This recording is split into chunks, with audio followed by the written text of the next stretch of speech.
in order to set up the programming environments that mirrors what you see in the labs on your home computer, you have to download two software. So one is called the VirtualBox, and the other one is the virtual environment image that we have created for you. So let's first of all download the virtual environment image. So you have to go to this URL over here. Okay, you can type it out on your web browser, and then when you are prompted for the username and password for download, just type out comment. Okay, so let's launch a web browser, and then we'll do the URL. Okay, you can just type it out. Okay, and then when you hit enter, it's going to prompt you for the username and password. Just comment for both. Comment and the same for password, and say OK, and it's going to show you this EECS VirtualBox comment latest .ova. So this is going to be run by the VirtualBox tool that we are going to install in just a moment. And just say save file. It's going to take a while because it's 4.5 gigabytes. Assuming that you have already downloaded it. In my case, I simply downloaded it on my desktop, but you can download it anywhere on your home computer. Okay, when this is done, so the second thing we have to install is the VirtualBox tool, which will run the image. And you have to go to this URL over here, and then you just can download the latest version. So you can just type this out and then go there. Okay, so now let's just show you how the website will look like. So if you again launch your web browser,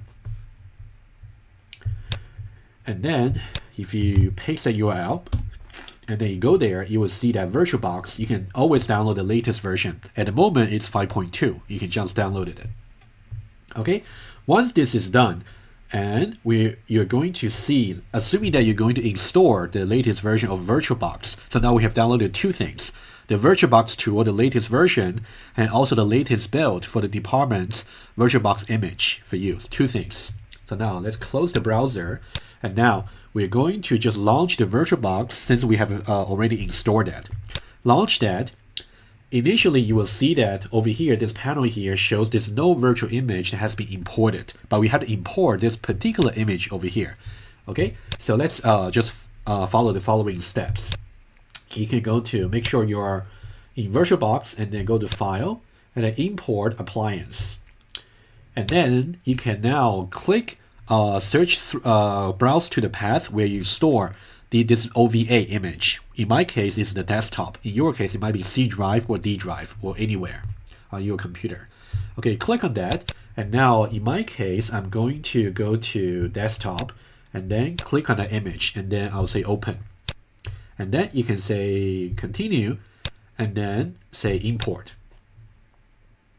Okay, it's going to take a little bit of time, and then you just have to wait. Okay, once it is done, you will see that the image should appear on the left panel over here in just a moment.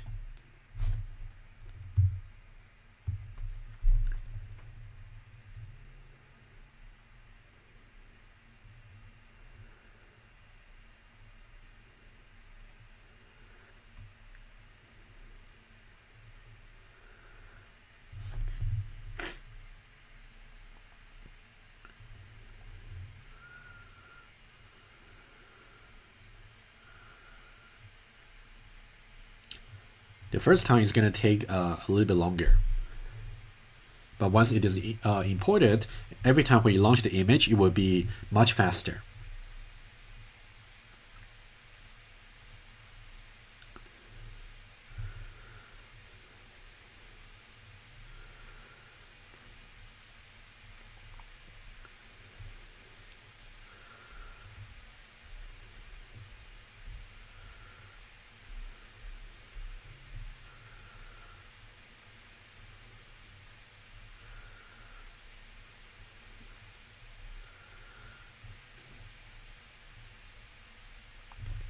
Okay, so now it has been imported. So you can see on the left panel here, now we have that. Okay, so now that's it. So now we are done for the very first step. You have downloaded the two tools, and then you have imported the image to the VirtualBox.